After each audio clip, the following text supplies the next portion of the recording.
ये कहानी है लीसा नामी लड़की की, जिसके घर एक दिन किसी आदमी ने घुसकर उसकी मॉम को बुरी तरह काट कर मार डाला। लीसा ने अपने आप को छुपाकर तो बचा लिया, लेकिन उस दिन के बाद से वो डरी सहमी रहने लगी। लीसा के डैड ने जिससे दोबारा शादी की, यानी लीसा की स्टेप मदर, उनका भी रवैया लीसा से कुछ अच्छा नहीं था। हाँ, अलबत्ता उसकी बेटी यानी लीसा की स्टेप सिस्टर उसके साथ काफी अच्छी थी, पर लीसा अपनी स्टेप सिस्टर से भी घुल मिल नहीं पाई। लीसा ने ज्यादा टाइम अपना कब्रिस्तान में बिताना शुरू कर दिया, जहाँ उसकी मॉम की कब्र थी। वो यहाँ एक जवान लड़की की कब्र पर बैठकर उससे अपने दुख बांटा करती थी, जो लड़का काफी पहले मर गया था। जब वो जिंदा था तब वो एक म्यूजिशियन हुआ करता था। इस लड़की को जिस लड़की से प्यार हुआ उसने इसे धोखा दे दिया, जिसके गम में वो इसी कब्रिस्तान में आकर बैठा हुआ था कि रात में तूफान में चमकने वाली ग्रीन कलर की बिजली उस पर गिर जाती है और ऐसे वो मर जाता है। इतने सालों में लीसा ही वो पहली लड़की थी जो उसके ग्रेव पर आकर उससे बातें करती थी। दिखाया जाता है कि आज लीसा ने अपनी सिस्टर के साथ एक पार्टी में जाना था। लीसा जब तैयार हो रही होती है तो उसकी बहन उसे कहती है कि तुम मेरे टैनिंग बेड में जाकर अपने आप को थोड़ा टैन कर लो, अपनी बॉडी को थोड़ा डार्क कर लो। उसकी बात मानकर लीसा जाती तो है, लेकिन इस बेड में थोड़ी खराबी थी। लीसा को इस बेड में लेटने पे करंट लगता है। अलबत्ता वो फिर भी पार्टी में चली जाती है, जहाँ उसकी बहन तो अपने फ्रेंड्स के साथ बिजी हो गई थी और लीसा यहाँ बेचारी अकेली। यहाँ एक लड़का शरारत में उसके जूस में कुछ मिला देता है और फिर उसके साथ बदतमीजी करने की कोशिश करता है। तब लीसा उसे बचकर वहाँ से भाग आती है। अपने साथ होने वाले इस वाक़ये से वो बहुत ज्यादा दुखी थी। वो इस लड़के की कब्र पर बैठी हुई दुख में कहती है कि काश तुम मेरे पास होते। ये कहकर लीसा अपने घर आ चुकी थी और पीछे दिखाया जाता है कि आसमान में आज दोबारा से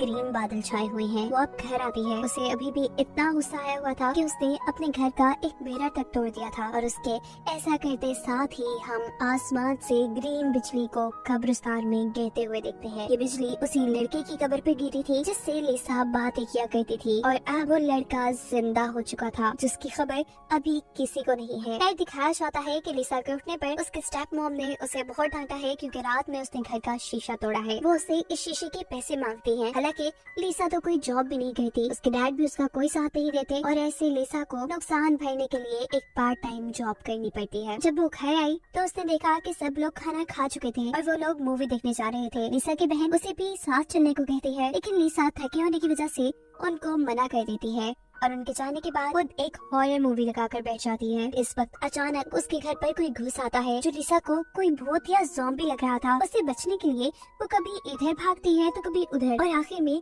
छत पे चढ़ने का फैसला करती है, जिस पे चढ़ने से वो नाकाम हो चुकी थी और गिरती है वो उसी भूतिया आदमी के ऊपर, जिसके अंदर से ग्रीन कलर का गंदा लिक्विड निकलकर भी लीसा के ऊपर गिर जाता है। गार्डन में चलने वाले शॉवर से इस लड़की के ऊपर से मिट्टी हट जाती है और ये घर के अंदर आ जाता है। लीसा उसे पहचान नहीं पा रही थी। तब वो लड़का उसे इशारों में बताता है कि मैं वही ग्रेव वाला आदमी हूँ जिससे तुम बातें करती थी और मैं तुम्हारी उसी विश की वजह से ही जिंदा हुआ हूँ, जिसमें तुमने बोला था कि काश तुम मेरे पास होते। लीसा को अभी भी कुछ समझ नहीं आ रही थी, लेकिन समझने से ज्यादा जरूरी था इस आदमी को नहलाना, क्योंकि इसके अंदर से बहुत ज्यादा गंदी स्मेल आ रही थी। यहाँ हम देख पा रहे हैं कि इस आदमी का एक हाथ नहीं है और साथ में उसने लीसा को दिखाया है कि उसकी जुबान भी नहीं है। वो जब नहाकर बाहर निकलता है तो लीसा देखती है कि उसका एक कान भी नहीं है। वो आदमी लीसा को समझाता है कि मुझे तुम्हारी मदद की जरूरत है अपने बाकी सारे बॉडी पार्ट्स ढूंढने के लिए। इससे पहले ये लोग आगे कुछ बात कहते, लीसा की फैमिली घर वापस आ जाती है, लेकिन घर की हालत तो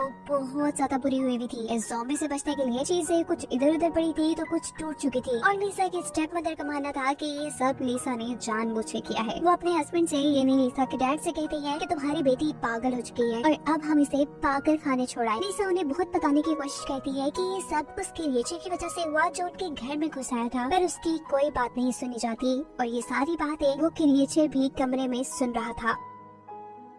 जिसके बाद लीसा बेचारी रोते रोते सो जाती है और वो क्रिएचर लीसा की कबर्ड पे सो जाता है। सुबह होने पर वो क्रिएचर खुद ही लीसा को एक ड्रेस देता है, जिसे पहनकर वो काफी कॉन्फिडेंस के साथ आज कॉलेज आई थी, क्योंकि आज पहली मर्तबा उसे फील हो रहा था वो अकेली नहीं है, उसका भी कोई साथी इस दुनिया में है। यहाँ वो लड़का जो लीसा को पसंद किया करता था वो भी लीसा से बात करने की कोशिश करता है, लेकिन इस जगह लीसा की बहन आकर उस लड़के को लीसा से दूर कर देती है, क्योंकि उसका मानना है कि ये लड़का लीसा के लिए अच्छा नहीं है। खैर, अब सीन कट होकर अगले दिन हमें दिखाया जाता है कि जब लीसा की मॉम खाना खा रही थी तो उस टाइम गुस्से में वो क्रिएचर लीसा की मॉम के खाने में एक कीड़ा डाल देता है, क्योंकि उसे लीसा की मॉम बिल्कुल नहीं पसंद आई थी। वो लिसा के ऊपर हर वक्त कोई ना कोई जुल्म करती रहती थी। इस कीड़े को देखकर इस औरत को लगता है कि ये सारी भी लिसा की ही शरारत है और अब वो ये फैसला कर लेती है कि अगर वो कोई पहला काम करेंगे तो वो लिसा को पागल खाने छोड़ कर आने का करेंगी। हालांकि उन्हें तो आज एक कॉन्फ्रेंस में जाना था, पर वो सब कैंसिल कर देती है लिसा को पागल खाने छोड़ने के लिए। वो जब लिसा को लेने के लिए उसके कमरे में आती है और उसे बुरा भला कहना शुरू करती है, तो तभी वो क्रिएचर ऊपर से कोई चीज मारते हुए इस औरत को जान से मार देता है। लिसा ये देखकर घबरा जाती है, पर उसे ज्यादा दुख नहीं हुआ क्योंकि उसे तो ये औरत पहले से ही पसंद नहीं थी। ये क्रिएचर अब इस औरत का कान भी काट चुका था। लाश पे ये लोग क्या करते, तो इस लाश को घसीटते हुए ये क्रिएचर और लिसा उसी कब्र तक ले आती है जिसमें से ये क्रिएचर जिंदा होकर बाहर निकली थी। लाश ठिकाने लग चुकी थी। अब घर आकर ये क्रिएचर लिसा से कहती है कि इस औरत का कान मेरे जिस्म के साथ सी दो। लिसा ने भी ये कान सी तो दिया था, लेकिन इस कान का कोई फायदा ही नहीं था क्योंकि ये क्रिएचर इस कान के जरिए सुन नहीं पा रही थी। तभी क्रिएचर लिसा के हाथ में एक बिजली का निशान बनाते हुए उसे समझाता है कि ये कान तब काम करेगा जब उसे करंट लगेगा। लिसा को अब याद आता है उसके सिस्टर का वही टर्निंग बेड जिसकी वजह से मूवी के स्टार्ट में उसे भी करंट लगा था। वो उस क्रिएचर को उस बेड में लेटा देती है और खुद अपने बालों को स्टाइल करने लगती है। साफ जाहिर हो रहा है कि लिसा अब काफी खुश है, काफी कॉन्फिडेंट भी है और ये सब हो रहा है इसी क्रिएचर की वजह से जिसे वो अपना दोस्त मान रही है। ये क्रिएचर जब उस स्टैंडिंग बेड से निकलकर बाहर आता है तो पता चला है जो कान उसने सिया था वो भी अब काम करने लगा है। अब लिसा अगले दिन खुशी खुशी तैयार होकर कॉलेज जाती है। उसका कॉन्फिडेंस, उसका स्टाइल देखकर काफी लोग उसे पसंद करने लगे थे। कॉलेज में वो बहुत ज्यादा मशहूर हो गई थी और ये सब कुछ ही दिनों में हो गया था। अपनी इसी पॉपुलैरिटी का फायदा उठाते हुए लिसा उस लड़के से दोस्ती करती है जिसने मूवी के स्टार्ट में लिसा से बदतमीजी करने की कोशिश की थी। ये दोस्ती वो अपना बदला लेने के लिए कर रही थी क्योंकि अब हम देख रहे हैं कि लिसा इस लड़के को उस कब्रिस्तान में ला चुकी है जहाँ पर पहले से ही वो क्रिएचर मौजूद है। ये क्रिएचर बड़ी बेदर्दी से इस लड़के का हाथ पकड़कर काट लेता है। उसने ऐसा इसलिए किया क्योंकि उसके अपने पास एक हाथ नहीं था। उसका हाथ लेने के बाद वो लड़का मर जाता है। ये लोग उसे इसी कब्रिस्तान में दफना कर घर वापस आते हैं। पहले की तरह ये लिसा इस हाथ को इस क्रिएचर के बाजू के साथ सी देती है, जिसके बाद क्रिएचर करंट लेने के लिए टर्निंग बेड में लेती है और उसका ये हाथ भी किसी आम इंसान के हाथ की तरह काम करने लग जाता है। हाथ ठीक हो जाने के बाद ये लड़का लिसा के लिए पियानो बजाता है क्योंकि ये बात तो हम जानते ही हैं कि वो पिछली जिंदगी में एक म्यूजिशियन था। लिसा इस सब से बहुत ज्यादा खुश थी। आहिस्ता आहिस्ता ये लोग अच्छे दोस्त भी बन चुके थे और काफी करीब भी आ चुके थे। लिसा इस चीज से बहुत खुश थी, जबकि दूसरी तरफ उसके घर वाले बहुत ज्यादा परेशान थे क्योंकि उसकी मॉम का काफी दिन से कुछ पता नहीं था। पहले तो उसके डैड और उसकी बहन को लगता था कि उसकी मॉम एक कॉन्फ्रेंस में गई है, लेकिन जब काफी दिन वो वहाँ से नहीं लौटी और इन लोगों ने पता करवाया तो मालूम हुआ कि वो तो उस कॉन्फ्रेंस में गई ही नहीं। लिसा के डैड अब इस सारी बात की खबर पुलिस को कर चुके थे और इस चीज ने लिसा को भी परेशान कर दिया था। वो इस लड़की से कहती है कि हमने 2 मर्डर किए हैं, तुम तो एक क्रिएचर हो, तुम्हें कौन पकड़ेगा और मुझे पुलिस छोड़ेगी नहीं। आज नहीं तो कल मुझे पुलिस पकड़ लेगी और कुछ दिनों बाद शायद मुझे फांसी भी हो जाए। वो लड़की से कहती है पर मैं मरने से पहले अपनी एक तो ख्वाहिश पूरी करना चाहती हूँ, जिसमें से एक थी कि मैं अपना एक दिन अपने फ्रेंड के साथ गुजारना चाहती हूँ। यही सोचते हुए वो अपने कॉलेज जाती है तो वहाँ जाकर उसे पता चला है कि उसका फ्रेंड आज आया ही नहीं। साथ ही उसके दूसरे क्लास वालों के भी मरने की खबर यहाँ फैल चुकी है, यानी उसी लड़के के मरने की खबर जिसे लिसा और उसके क्रिएचर ने मारा था, जिसकी इन्वेस्टिगेशन करने के लिए पुलिस भी कॉलेज आई थी।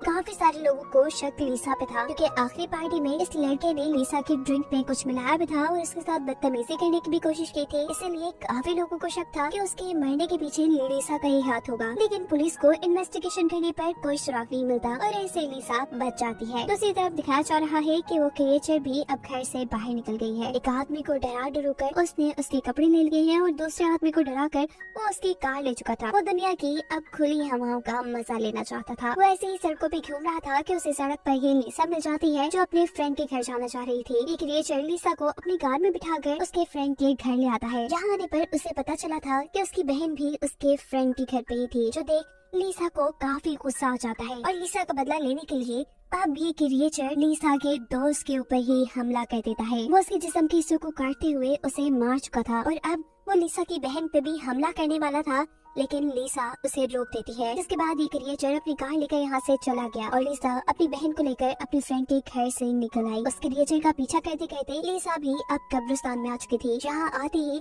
मौका पाकर लिसा की बहन उससे बचकर भाग जाती है और इस वक्त पर लिसा को ख्याल आता है कि वो क्रिएचर उसे बुरी तरह फंसा चुका है। उसने 3 मर्डर कर दिए हैं जिसका इल्जाम लिसा पर ही जाएगा और इस गुस्से में वो इस क्रिएचर को ही खत्म करने का सोचती है। वो पीछे से उस पर वार करने आ ही रही थी पर आखिर वो उसे नहीं मार पाती क्योंकि एक अकेला वो ही उसका दोस्त था। वो यहाँ इस क्रिएचर को बता देती है कि मैं तुम्हें बहुत पसंद करती हूँ, जिसके बाद ये लोग घर आ जाते हैं। लिसा यहाँ पर एक और मर्तबा इस आदमी के जिस्म के हिस्सों को सीती है और फिर से ये लोग उसे शॉक ट्रीटमेंट देते हैं, जिसके बाद अब ये क्रिएचर काफी खुश नजर आ रही थी।